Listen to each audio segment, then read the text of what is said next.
Sebelum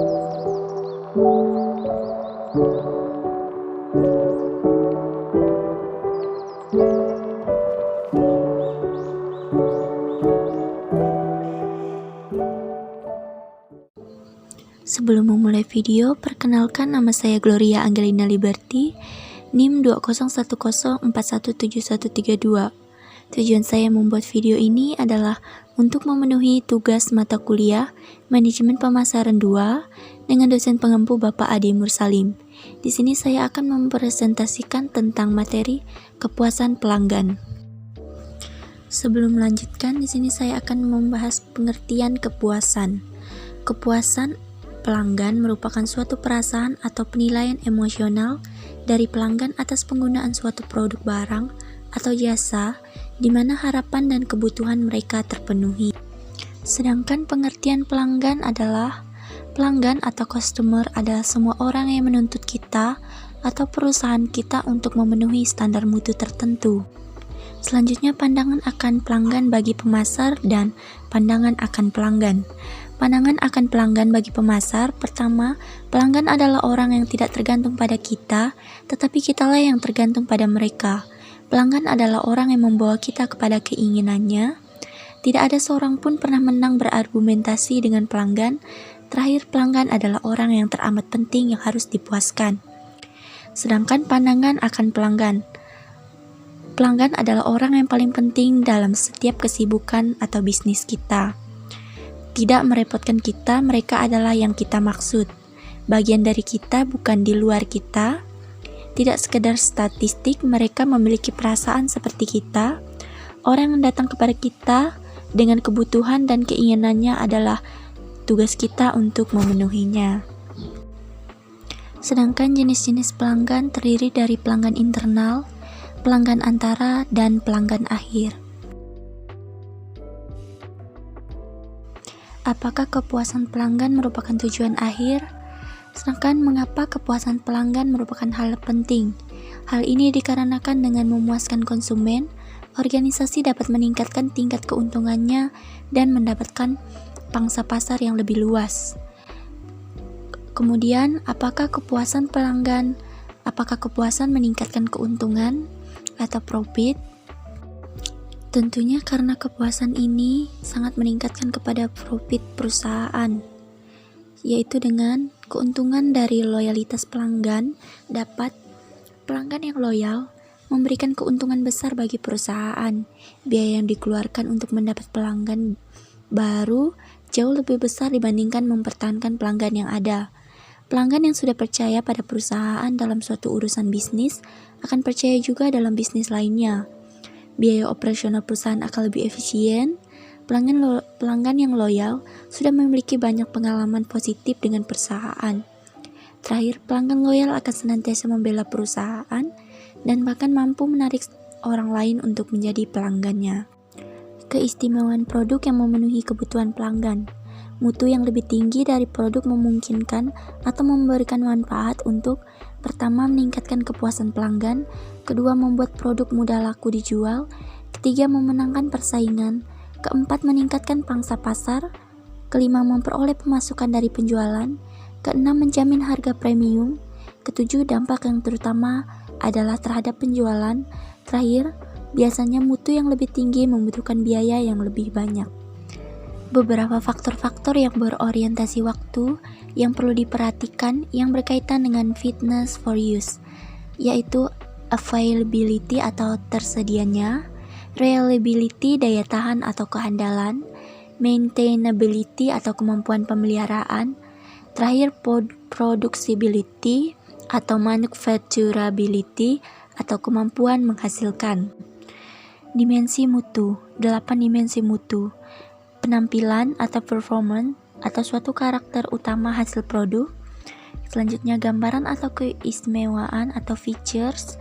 Ketiga, ketahanan atau reliability. Keempat, kesesuaian atau conformance. Kelima, lama bertahan atau durability. Keenam, kemampuan pelayanan atau service ability. Ketujuh, estetika atau estetik. Kedelapan, mutu yang dirasakan atau perceived quality.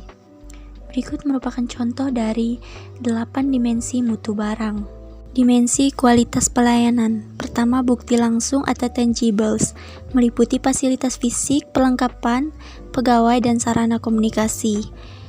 Kedua, kehandalan atau reliability, yakni kemampuan memberikan pelayanan yang dijanjikan dengan segera, akurat, dan memuaskan.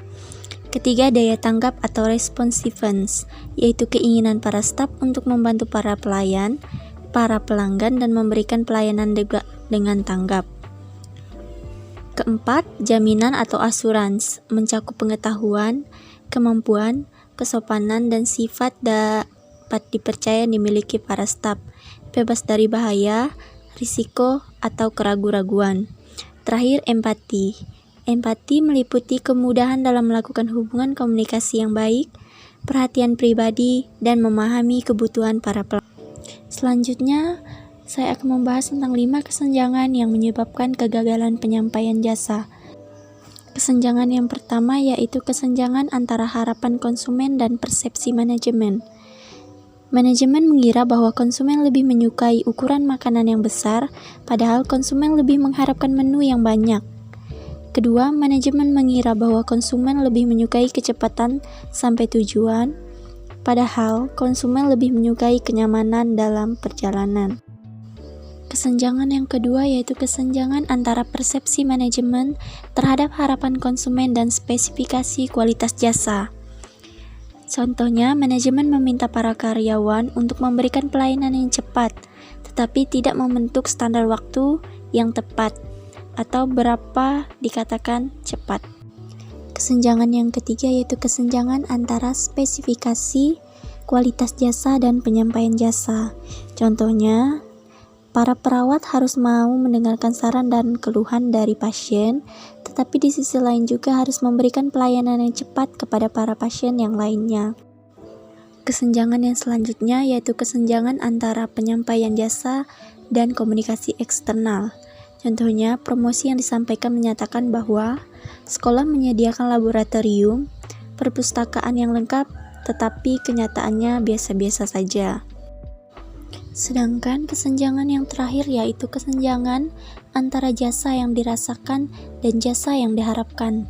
Contohnya, dokter memberikan perhatian khusus kepada pasien secara terus-menerus, namun pasien justru merasa takut. Dari mana perusahaan tahu tentang kesenjangan-kesenjangan tersebut? Pertama, dari sistem saran dan komplain and suggestion system. Kedua, survei kepuasan pelanggan atau customer satisfaction surveys. Go shopping atau belanja hantu. Dan terakhir, analisis kehilangan pelanggan atau lost customer analysis. Slide selanjutnya akan dijelaskan lebih lanjut bagaimana cara-cara perusahaan mengetahui kesenjangan-kesenjangan tersebut.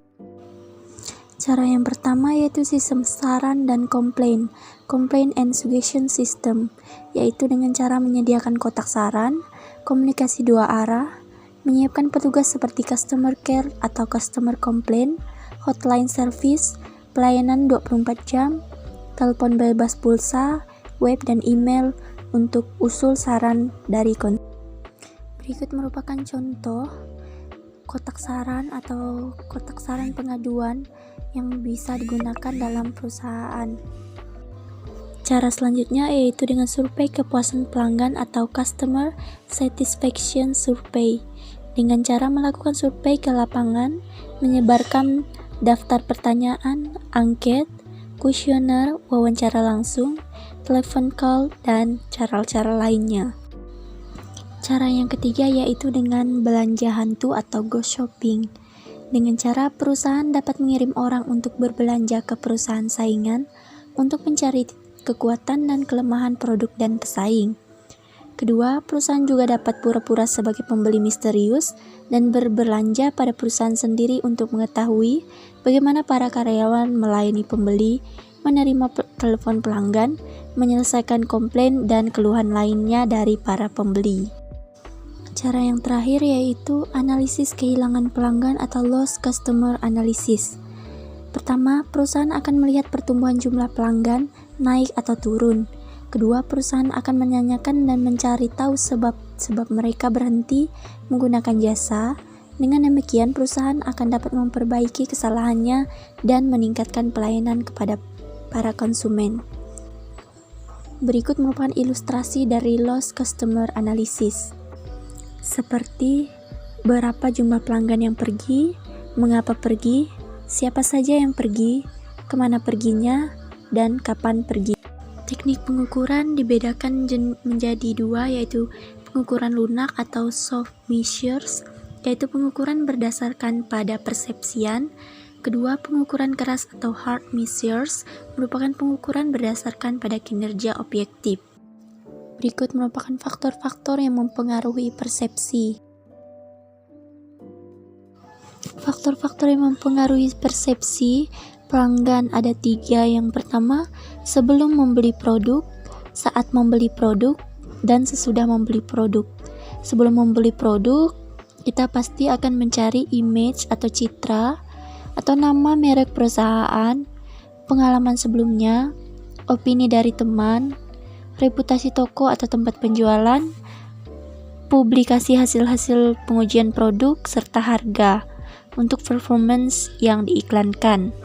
Sedangkan saat kita membeli, kita pasti memperhatikan spesifikasi performance, komentar dari penjualan produk, kondisi atau persyaratan jaminan kebijakan perbaikan dan pelayanannya, serta program-program pendukung dan harga untuk performance yang ditetapkan.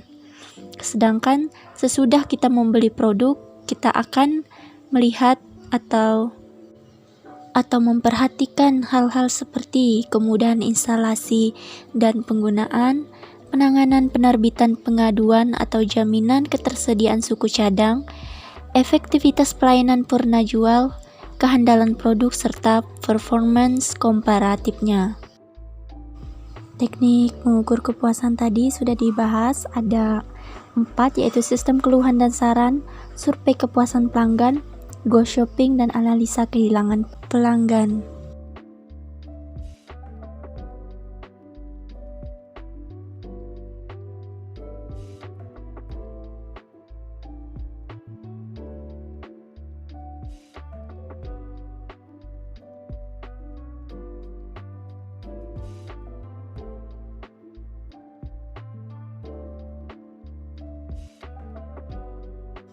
Baiklah, sekian dari video presentasi pada kali ini.